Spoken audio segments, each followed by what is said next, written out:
Let the record reflect we have reconvened with all members present. Please rise for the Pledge of Allegiance and please remain standing after the pledge. I pledge allegiance to the flag of the United States of America and to the republic for which it stands, one nation, under God, indivisible, with liberty and justice for all. Please remain standing. I'm going to take a moment of silence for Sandy Philo. Dr. Sandra Philo, and as many of us knew her as Sandy. She may have been short in stature, but stood tall as a dedicated volunteer for Madison. She served on the Senior Citizen Advisory Committee, where she not only advocated for seniors, but developed the Stay Healthy program, which was launched in 2004. She was using her skills as a certified gerontological nurse. Sorry, can't do those words. The program provided seniors with medical consultation, promoting being proactive, staying healthy, helping seniors adjust to the life that comes with aging. And the program received the CVS National Council on Aging Prescription for Better Health and Wellness Award in 2008. And in 2009, Sandy was inducted into the Nursing Education Association Hall of Fame at Columbia University Teachers College. You know, the spirit that Sandy brought to the Senior Center and the dedication to helping others lead a longer life, healthier life will be missed of those of all ages. And she passed away on October 11th after a very great life. And also a moment of silence for Lindsay Ireland, who was killed in a pedestrian accident last week. Lindsay was a 13-year Madison resident attending Madison High School, went on to pursue her passion for journalism, and just recently received her master's from Columbia University. Many in this room will remember Lindsay sitting right there in the front row, covering Tap into Madison, and she recently was here in her new role working for the Daily Record. So let's take a moment to remember the lives of Sandy Philo and Lindsay Ireland.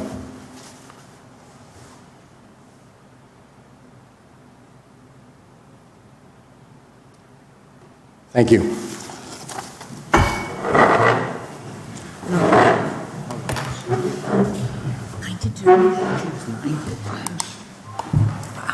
We have a motion for the executive minutes of October 10th, 2018. So moved. Second. All in favor? Aye. Aye. And a motion for the regular minutes of October 10th, 2018. So moved. Second. We had one correction that was at desk. Any other corrections or discussion? All in favor? Aye. Aye. Welcome all. Fall is here. A little chill in the air. We had a short time in between meetings, so my comments are a little short today, and I have an honor to present a proclamation. I held our second talk in the park at the Tabor Triangle a week ago on Sunday. Had a handful of residents stop by to say hello and share their thoughts and ask questions. So it was a very nice time, and I'll be announcing the next one when there's another nice day to be in a park. I've got a busy weekend coming up, so it won't be this one. And just a reminder, our next meeting is on our regular meeting date, November 12th, but it is a borough holiday, so the Hartley Dodge will be closed during the day, but don't let that deter you from showing up that night for our meeting on November 12th.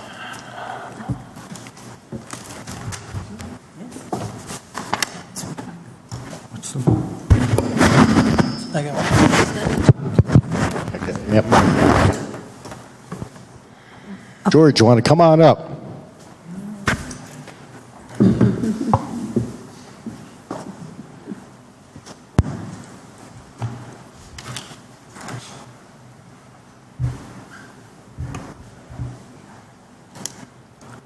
Last week, the Whippany River Action Committee had a dinner recognizing and honoring George Van Orden for his work over many years, and regretfully, many of us were out of town and couldn't attend it, so we figured if we can't be there to congratulate you, well, we're going to do it right here in Madison. So we have a special proclamation to recognize your work over the years and recognize another great Madison resident. Whereas born and raised in New Jersey, Dr. George Van Orden earned a bachelor's degree from Cook College, Rutgers University, and received Master's of Science and doctorate degree from Rutgers Graduate School in Environmental Science.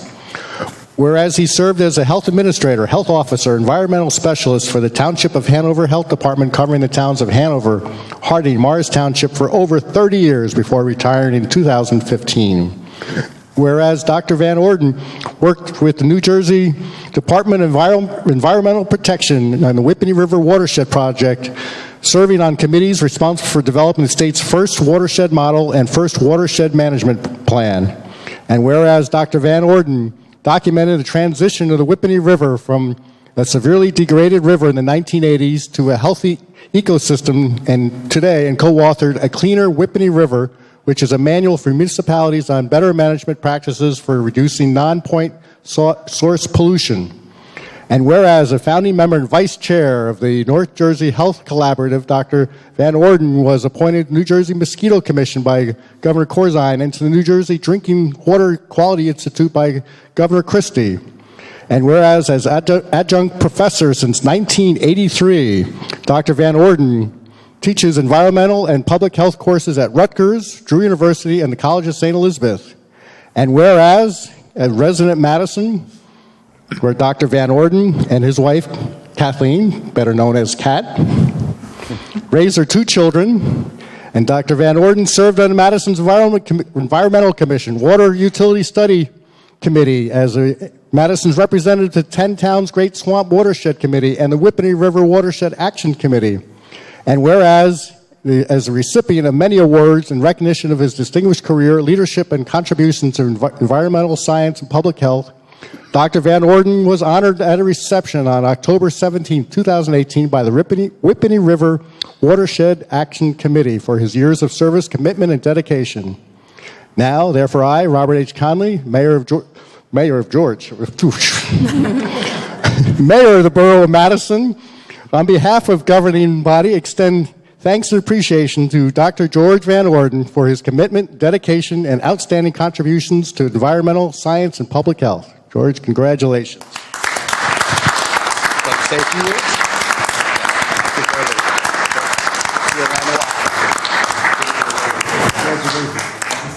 Congratulations, Doctor. It's very nice.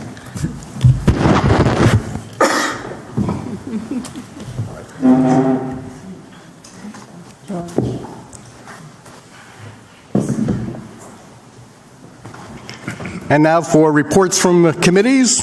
Health. Council President Rowe. Thank you, Mr. Mayor. 3 items. First, the final flu clinic is going to be this coming Wednesday, October 24th, from 9 a.m. until 11 a.m. at the Civic Center on Walnut Street. Second, the Health Department annual free rabies clinic has been scheduled for Saturday, December 8th, from 10 a.m. until noon at the Public Works Garage, which is located at 24 John Street. And finally, within the next few weeks, our Health Department will be participating in a program run by the Morris County Coalition that is designed to educate alcohol retailers about how to correctly proof and check IDs from all 50 states. Thank you, Mr. Mayor. Thank you. Public Works and Engineering, Ms. Vitale. Thank you, Mayor. Ken O'Brien, who is our director of DPW, wanted to make a comment about Bottle Hill Day. Bottle Hill Day on our part all went well, and we did not have any hiccups. It seems Bottle Hill is becoming a premier event in Morris County. We had a safe, clean event and have been fine-tuning it every year.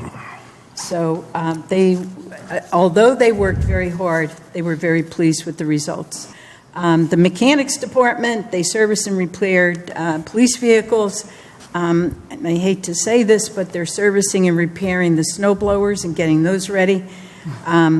They actually repaired rusted out brake lines on the fire truck 5. The parks department is still cutting and trimming and weeding and shrubs around town, and they're still lining the recreation fields. The roads department is working and removing tree stumps and seeding the areas, setting up barricades and cones for police department because we're quite not finished with the streets yet. They're removing and repairing street signs, including pole installation. and many of the manholes are being replaced and rings placed on them. Sewer Department, they maintain day-to-day lift stations. They're responding every single day to residential sewer calls. They're replacing and fixing the catch basins as the new streets are being taken care of. That's it, Mayor. Thank you. Finance and Borough Clerk, Ms. Bailey. Thank you, Mayor. First, I'd like to announce that this council approved us seeking a grant with the county for trails at Summerhill Park. We received the grant, and the trails are in, and everyone should go up there. They're unbelievably great. It made a world of difference. They're really easy to walk on, and they're still going to be putting a kiosk and some other things, but it's really terrific. So if you get a chance, go up and see the Summerhill trails. From the Finance Department, the borough staff are finalizing the submission of asset schedules to the Joint Insurance Fund. Properties, buildings, vehicles, and equipment are confirmed with the carrier so that the borough has proper insurance coverage. This process is winding down, and the Joint Insurance Fund will be issuing invoices for the 2019 budget year within the next 8 weeks. Also, as reported at the last council meeting, the Chief Financial Officer is continuing to work with the state's Financial Automation Submission Tracking System, also known as FAST. The CFO has loaded about half of the 2018 budget figures into the system. This evening, the council will hear a short report from the Chief Financial Officer on the 2018 State of New Jersey Best Practices Checklist. We must submit this checklist to Trenton, or a portion of our state aid could be withheld. Fortunately, Madison scored a 95% out of a possible 100. This is a passing grade, and as such, we will receive all of our state aid. CFO will give a short presentation on this topic. And then on October 15th, the borough made our final debt payment of 2018 in the amount of $1.8 million, approximately. From the clerk's office, for the November 6th general election, all Madison polling locations will be open from 6 a.m. until 8 p.m. on Election Day. Registered voters who cannot get to the polls can vote in person at the county clerk's office up until 3 p.m. the day before the election, November 5th. And please call the borough clerk for any additional information or questions. Thank you, Mayor. Thank you. Public Safety, Mr. Wolkowitz. Thank you, Mayor. On Monday evening, October 10th, 12 of our firemen, along with engine number 1, went to the Morris County Fire Academy for drills. And these drills in particular had to do with taking hoses up into the upper floors of buildings. These buildings and the environment they were training in was very similar to downtown. That was clearly the purpose. On Saturday morning, October 13th, Geraldine, our famous fire engine, was on display at the Morris County Library as part of the county's fire safety awareness program. And then finally, last week, the fire department submitted a federal grant application for $450,000 to the Assistance to Firefighter Grant Program, which is run by Homeland Security. The grant money would be used to offset the cost of replacing our 1990 engine, which is scheduled to be replaced in 2020. So let's all collectively wish them luck. And I have no report from the fire department this evening. Police department. Thank you. And Community Affairs, Ms. Byrne. I have no report, but I have two things to say. One is I'd like to thank my fellow council members and everyone in Madison who sent me flowers and letters and called me. It was a difficult time, but you were bright sparks in my day, so thank you very much. And then secondly, Sandy Fiello was a remarkable woman. She was 92 years old. Yeah? No, 83. Wasn't she? No, 83. Oh, 83. Well, she was still driving. And I haven't been able to drive for a year for medical purposes. And she would call me on Monday and she'd say, Maureen, do you want to go somewhere? And she and Kay Schaller and I would all get into the car and I would say a Hail Mary, and we would go someplace. And that's what Madison is about. That's why we're here. That's why you're here. We're here because we're a community that looks after each other and makes sure that everybody, no matter who they are, gets taken care of. So for that, thank you. Thank you. Great to have you back. And utilities, Mr. Hoover. Thank you, Mayor. May I just step out of the box for a second? I just wanted to acknowledge that the farmers market last day is this Thursday. It's been a fabulous, fabulous year, thanks to Lisa and all the interns and the vendors. And so I would invite everybody to please come down to the farmers market this Thursday. The second is the Bottle Hill Day was fantastic. Absolutely the best we've ever seen. The largest number of vendors, and to see Michael tooling around on the scooter was outstanding. So it was really good. Okay, for the water department, the hydrant flushing program has been completed. 612 hydrants were turned on and flushed to make sure they operate properly and that the piping system has clear and clean water. The water main installed around the new Atlantic Health building at 4 Geralda Farms passed the bacteria and pressure testing. The emergency generators at the water system underwent one of the 4 service inspections for the year. They're major inspections. The Madison emergency connections with the New Jersey American Water were tested this quarter. In the electric department replaced post light outlets on Central Avenue due to being burned out by some plugs that were used on Bottle Hill Day.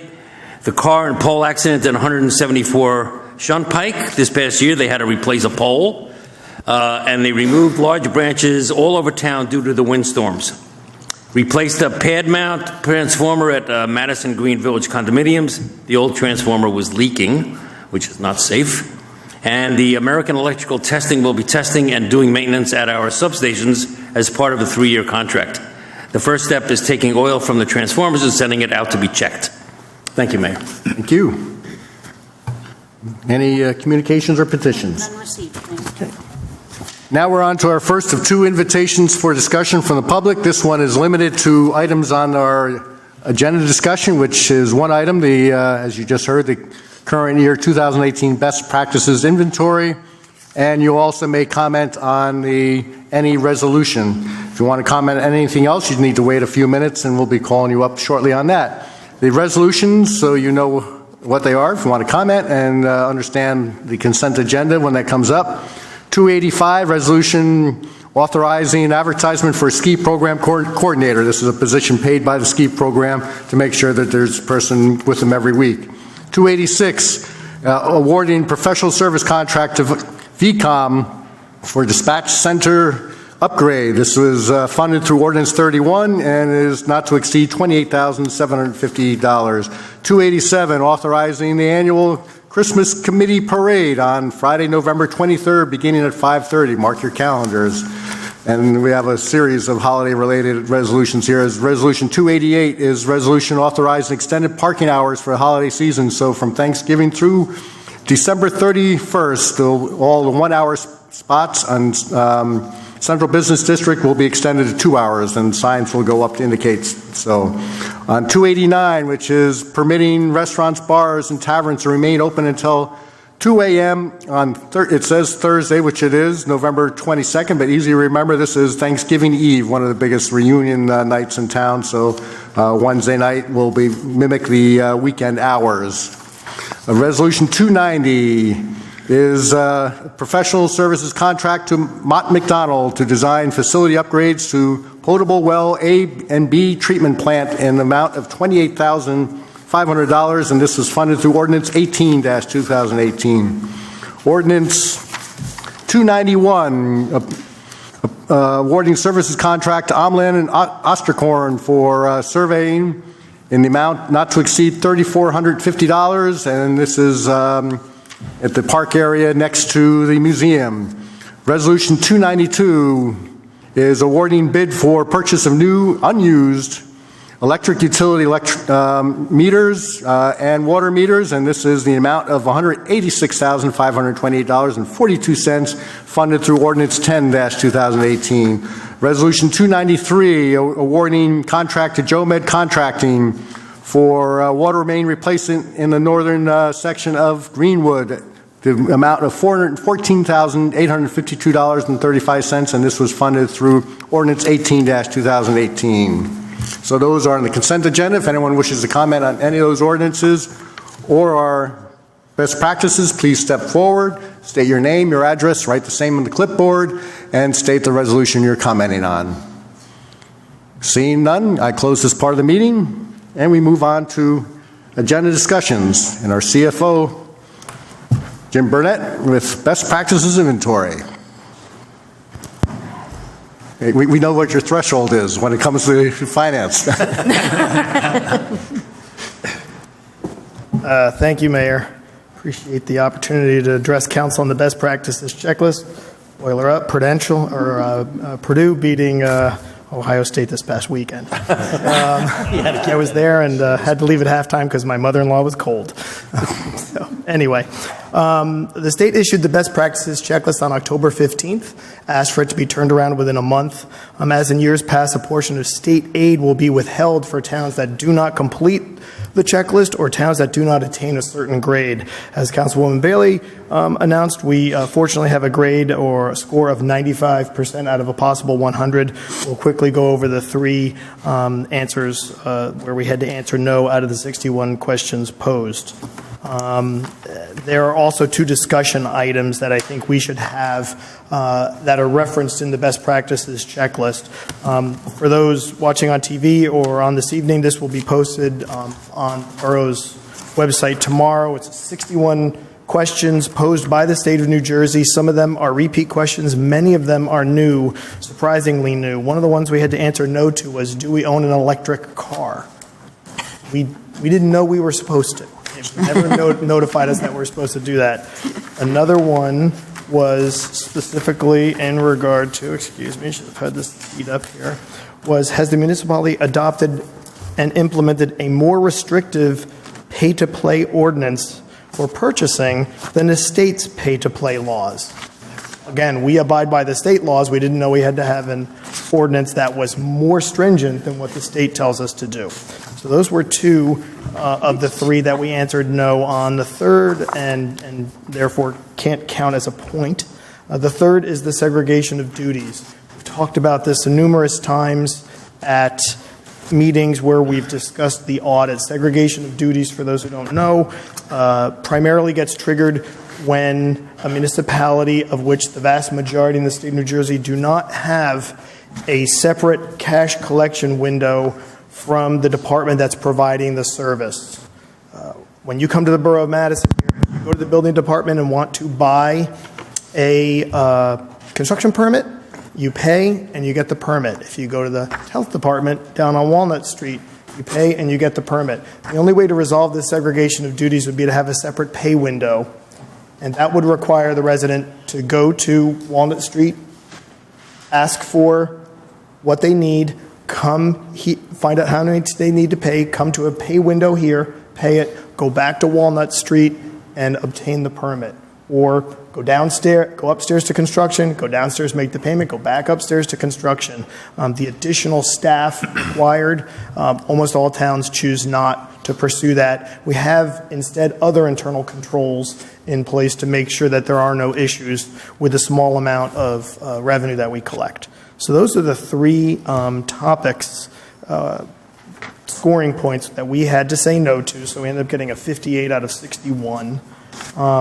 There are two topics that we should discuss, and the best practices checklist asks for a discussion on this. One is the status of authorities in which Madison has a stake and whether they continue to serve the public good. As a reminder, we have the Madison Housing Authority. We have the New Jersey Public Power Authority, which was recently created and is helping us with electric procurement. We used to have a company, American PowerNet, that we paid a significant amount of money to. Now that's done through the Public Power Authority, New Jersey Public Power Authority. The third is the Madison Chatham Joint Meeting, one of the oldest shared service arrangements in the state of New Jersey.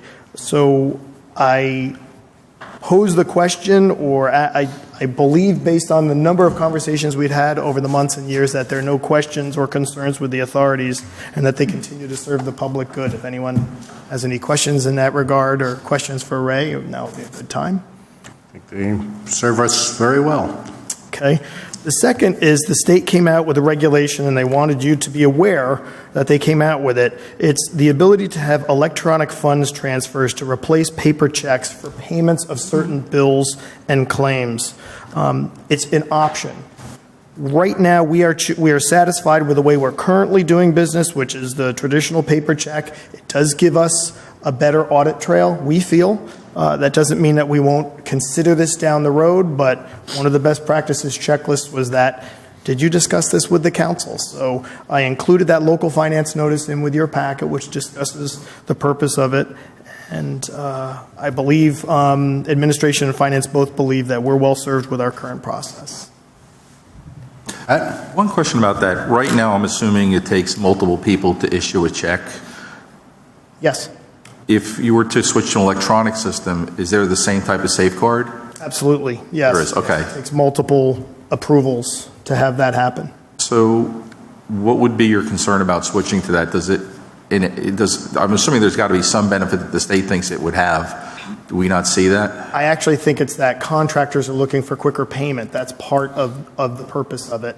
And some towns that only have meetings once a month, the claims processing is quite slowed down. If a bill came in just a couple of days before a council meeting, it may take 6 weeks before that check comes out. Borough Madison council meets every 2 weeks for the most better part of the year. So that's the main purpose there. In terms of it, it's purely just now a different auditing trail that we have to follow and a different procedure. So we're not quite ready to go there, nor have we had any contractors that have said, geez, can't you pay us through an EFT instead? So we're for that reason, we're sticking for the moment with our process. It doesn't help us with reconciliation at all because the bank is keeping track of the fact that you issued the check. I'm assuming you're doing this through our banking. Correct. Okay. That you don't have to sort of manually account for checks because the institution that's issuing it is the same one that's clearing it for you? I don't think that's an issue. I don't think that it's really, we process so many checks. To add another check is easier than to, switch the whole process here and now do an electronic funds transfer because that vendor who paved our road is looking for his money a day earlier. No, I really don't care if the vendors get their money any faster. I mean, you still decide when they get paid. I'm just looking at it from an efficiency standpoint within our bill payment department. That's what I really care about. Yeah, I actually think it's more efficient to have one process than to have different processes. So we wouldn't be able to, you'd have to have all your vendors be able to accept electronic payments? Right. I don't see that happening. Okay. Thank you. So that's the second item that we wanted to make sure we had a discussion on, and asking that our esteemed clerk, Ms. Osborne, make sure those are both discussions are noted in the minutes, as well as a discussion of the actual best practices checklist with, unless there are any questions over the next few days, Ray and I will finalize the submission and submit it to the state of New Jersey so we can get the rest of our state aid. So just doubling back on the other two, what did it require to get a passing grade from the state? I think they lowered the grade. I think they lowered it. It's now 74%. Oh, so we're well within that. So we don't need to really. Yeah, we're at 95. So we're Okay, so the couple of issues they have with us are not even worth discussing. Then, thank you. correct. Any other questions or comments? Thank you, and an example of the excellent work we do here. All right, since we had a short time between meetings, since our last one was a Wednesday, there are no ordinances for hearing. The one that was introduced at the last meeting will be have a hearing at the November 12th meeting. So now we're on to our second of invitations for discussion. This is when you may comment on any topic. Again, step to the lectern, state your name, your address, write the same on the clipboard. Try to keep your comments 3 minutes or less, but at 3 minutes I will give you a 1 minute warning and ask you to stop at 4. Anyone wishing to comment, please step forward.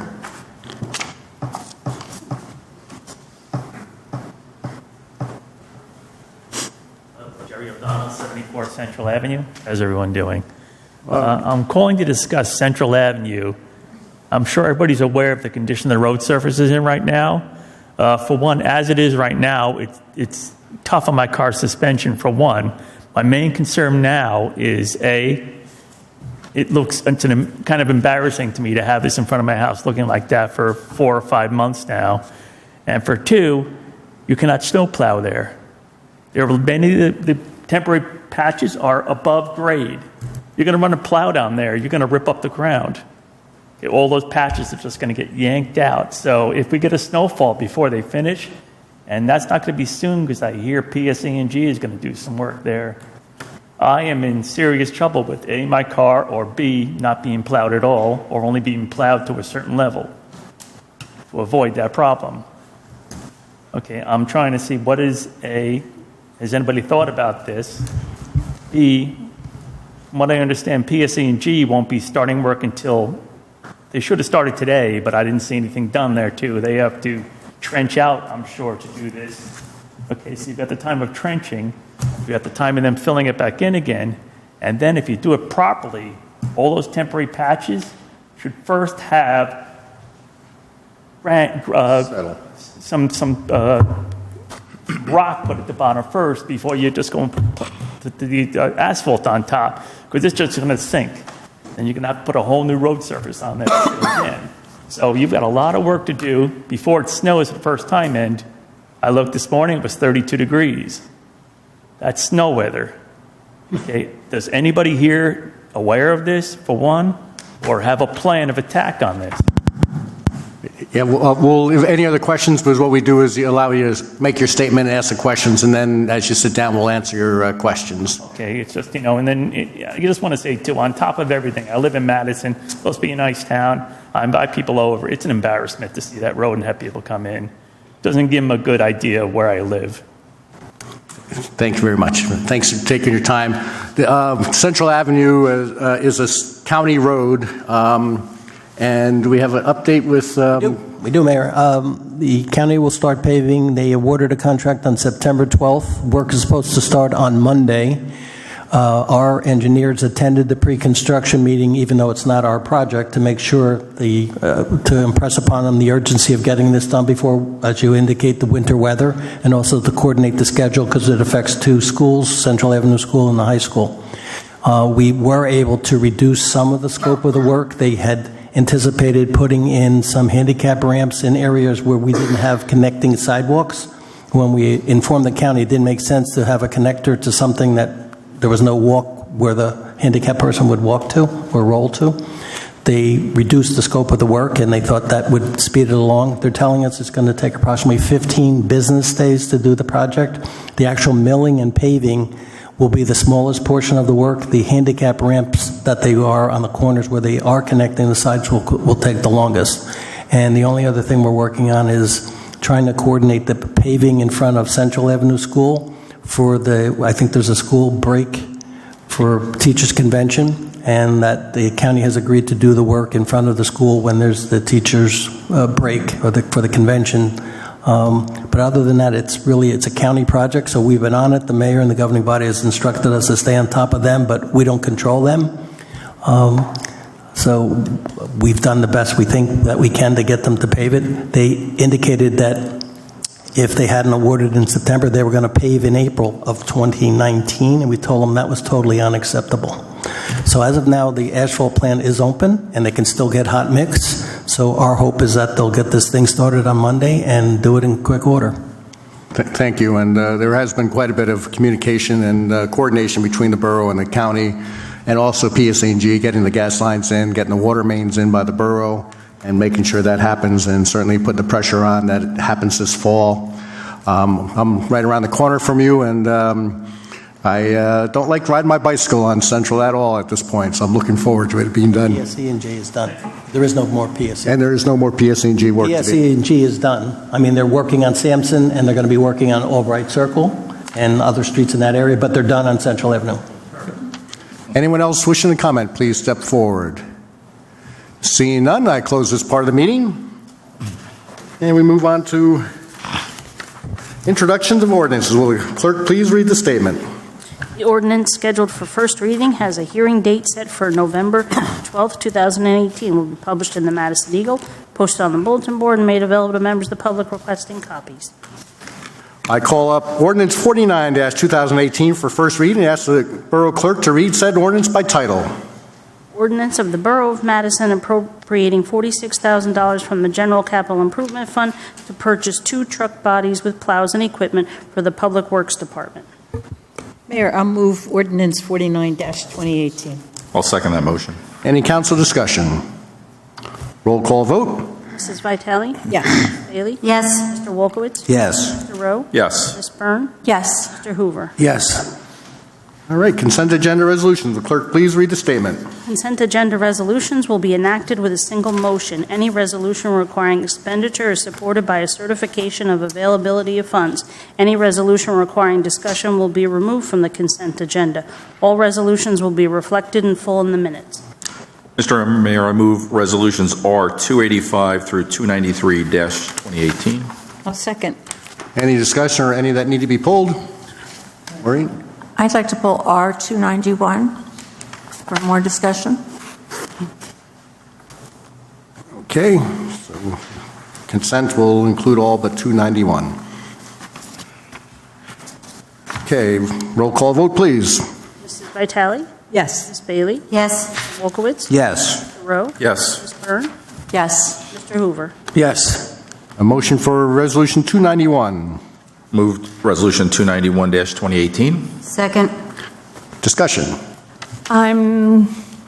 We're doing a field survey behind the Museum of Early Trades. Is that correct? Yes. And we're doing this field survey to see if it would be appropriate to put in a parking lot to be used by businesses and employees of the Museum of Early Trades. Is that correct? It's a possibility. It's just looking at options for that property, but that would just to define the space. My feeling is that space is defined right now by the walkway, by the wall that goes all the way down and around to the train station, and that since green space is so important to us here in Madison, and there's so little green space in the downtown, that we should be preserving it rather than pave paradise, put up a parking lot. Yep. Certainly, Austri. Thank you, Joni. I agree with you, Maureen. Thank you. Ben?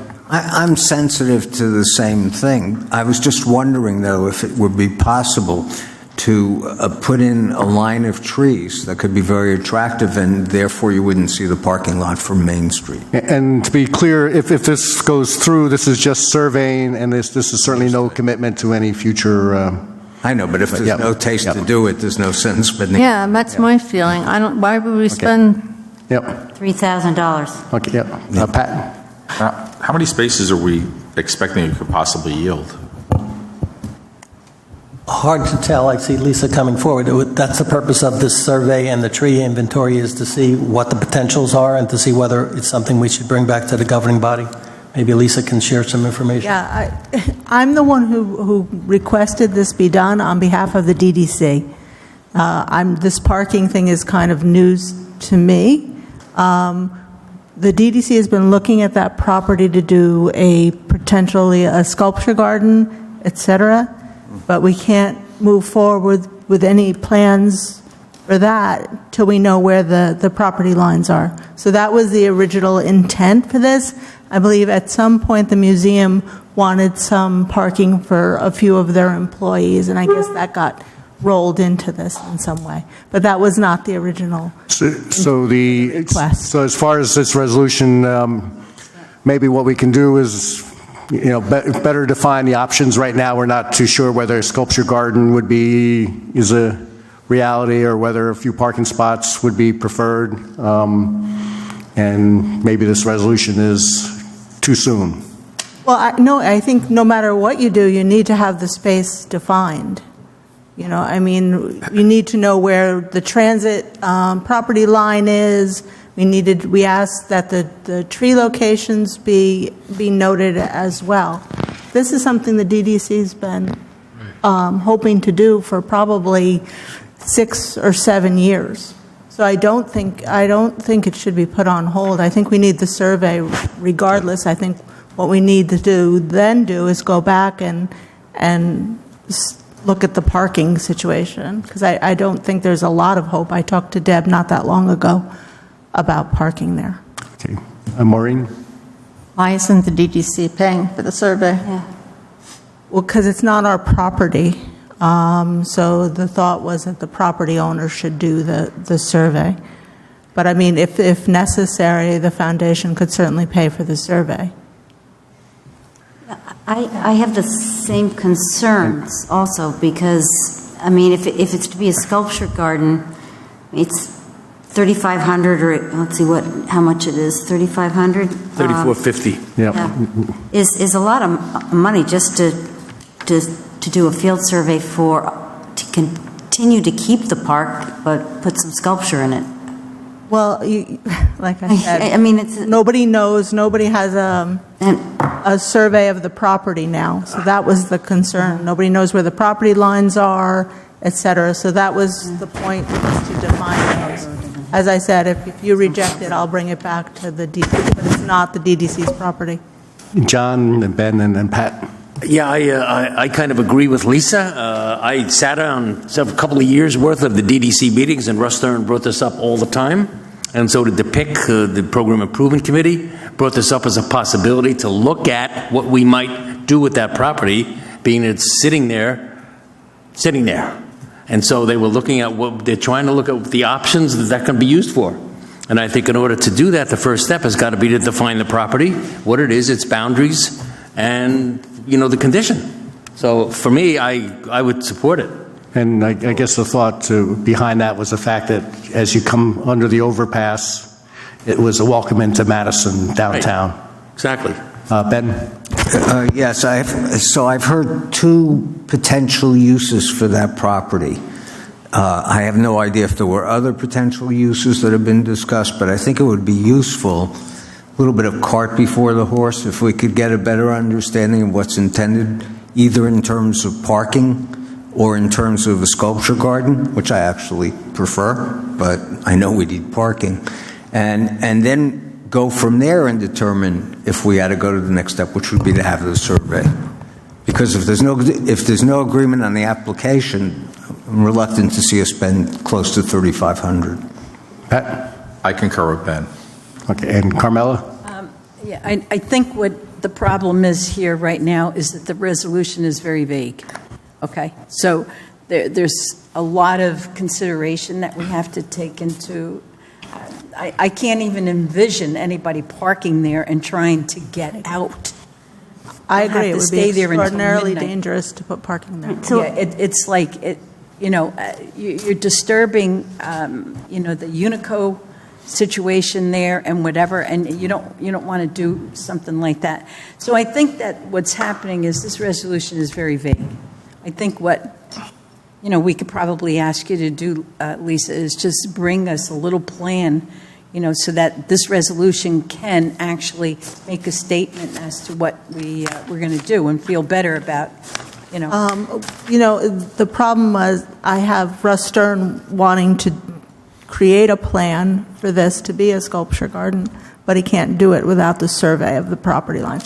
So, we can talk about a way to get there. Well, I don't think that's the issue. I think the issue is we have this very vague thing that says calling for a survey, but it doesn't say why the survey is being called for. So all we need to do is redefine the resolution that it is towards the possibility of maintaining the green space, but having a sculpture garden. I'm not going to support a parking garage survey because I think the greenscape is really important for the museum and everything else Mrs. Vitale said about, the danger of going in and out of that space. So Make a motion. well, we have the motion. I think we can just vote. It sounds like we can just vote it down if that's the and. I was going to make a motion to table it. Yeah.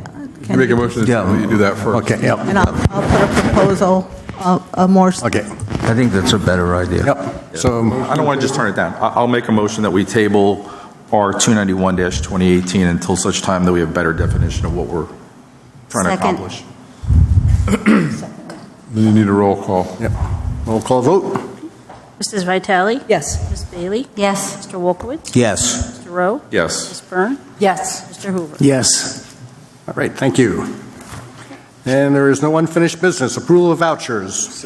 Current fund, $5,292,777.43. General capital fund, $93,477.27. Electric operating fund, $233,323.90. The electric capital fund, $11,725. Water operating fund, $2,507.28. And the trust, $11,464.22. Total is $5,645,275.10. So I have two choices. I can move the entire bill list and have one pulled, or I can move the entire bill list with the exception of PO 18-00198 in the amount of $450. Did we get that clear? Move it except for that. Okay, so the second one, I just moved. Yep. So, What was it? It's listed on here as 18-00198. Removing that? Move They're all moving except everything but for that. He's not moving on that one. I'll give you the paperwork. so that'll be clarified and carried to the next, You can vote on it. I'm just going to abstain. Need a second? We're going to vote on everything? We're going to vote on everything with that? Everything except that one. And then I'll move that one and we can vote on it. Right. Yeah. okay, do we have a second, sir? Second. Any further discussion? Okay, roll call vote, please. Mrs. Vitale? Yes. Ms. Bailey? Yes. Mr. Wolkowitz? Yes. Mr. Rowe? Yes. Ms. Byrne? Yes. Mr. Hoover? Yes. So now I move PO 18-00198 in the amount of $450. Second. And what is that? What is that? Yeah, could you explain that, please? It's payable to Bolin PP/AICP. It's from the, From the previous one on... Yeah, it's the one I discussed. we see it on this bill list. You're gonna see it's on the- No, it's on this bill list. Could we just have a little bit of a description on why you wanted to pull this? I'm confused. Yeah, me too. Several weeks ago, we got a note from our business administrator regarding what was the contents of some communication between two parties. I don't want to get into it because they're privileged. And as a result of that, there was some investigation done about what was going on, and also I was presented with, I asked for the bills that were generated by those particular communications. When I looked at the bills, I couldn't understand why the cost was as high as it was for a couple of emails that I could have written in less than 5 minutes. And that we were being charged for 3/4 of an hour. I assume you asked the question. I asked Ray to investigate. Well, I don't think we got an answer. Do we get any clarification on the... This is probably a topic we don't want to talk about on TV. I think Yeah. we need to, we'll discuss this later, but right now you have a motion on the second bill list in a second, so you have to vote on this one $450 bill. And it includes professional services that would be legal in nature, I don't know. Yes. Yep, Yeah, they're court appointed. yep. Okay. And I don't object to the entire bill, but a portion of it, so I'm just going to abstain for paying it. Okay. So we'll have a roll call vote and... Excuse me, what's the motion? The motion To pay this... Pay the bill. Yeah, this the voucher that was carried from last meeting. Whenever somebody has an objection to the bill, we pull it out and we vote on it separately, so you can vote yes or no on it. Yeah. Just the way you voted on yes on or no on everything else. Yeah, more often we'll pull it and then get clarification, but this was pulled and... I asked for it last time, and I haven't gotten any further clarification. So now we're... Yep. Yeah. Yep. Can I make a request that if we're going to be doing this, that we talk about it in executive committee so we all know, I mean, all 6 of us know what's going on, and We look like we know where we're going. Our attorney would opine on whether it would be executive or not. This is, Payment of bills, non-executive, and this did come up at the... Last council meeting, but you weren't here. Yeah. So my recommendation is that the services are put forth and are rendered. The person did it. I'd recommend that you ultimately pay the bill. It's a bill that's due and owing, and Council President Rowe has indicated he's going to abstain from it. But we can't get into the details of it because it is involving an ongoing litigation. And I did ask that question at executive today, but I was told we couldn't discuss it in executive, so you weren't here at the time. okay, roll call vote? Okay. Mrs. Vitale? Yes. Ms. Pay the Beatty? bill. Yes, pay the bill. Wolkowitz? Yes. Rowe? I'm abstaining. Ms. Byrne? Yes. And Mr. Hoover? Yes, pay the bill. There is no new business? John? I make a motion that we adjourn. All in favor? Thank you. The Dodgers and the Red Sox. Well, maybe there's not that many. Oh, you mean the Giants? Yes. Oh, sleeping something else in there. No, I wasn't on the I know they're playing. What do you think about this? You guys playing? Crap. Atlanta. We're in Atlanta. Yeah. That's why season tickets doesn't mean I know what the Giants are doing. Yes, that's. So, Mr. Mayor, are you going to be able to make this second? Because I got in a cold place and I'll be out of town, so I took the day off. I will most likely